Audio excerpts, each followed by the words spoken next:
In this video, I will show you how to change currency in Roblox. So let's get straight into it. As you can see, I'm currently here on Roblox.com. Now, the default currency for Roblox obviously depends on whereabouts in the world you are. For myself, being in the UK, it's actually in Great British pounds. So if I come up to buy Robux, you will see that all the prices are in Great British pounds. But there is a way to change currency, and in order to do this, what you want to do is come back to Roblox.com. And if you come up to the address bar and you just go ahead and delete home, and what you want to do is actually put gift cards.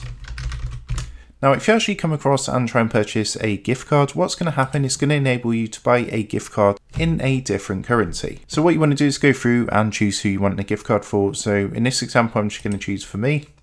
And then what I'm going to do is click onto the blue pick a gift card button. Now you can see straight away we are offered some alternative currencies. So for a digital card, you can actually choose US dollars, Australian dollars, Canadian dollars, euros or Great British pounds. Physical cards, at the moment it just gives me the option of US dollars or Canadian dollars. Of course, it does depend on where you are in the world to what currencies you're offered, but all you need to do is basically select your currency from here and click the blue button. So we wanted to do a digital card for Australian dollars, so we'd select that one, click the blue send a digital card button. And then what we can do is choose our card and just go ahead with the process of purchasing in an alternative currency. So I hope this quick tutorial helped you out today, and if it did, I'd really appreciate it if you was to consider dropping down below the video, leaving a like and also subscribing to the channel.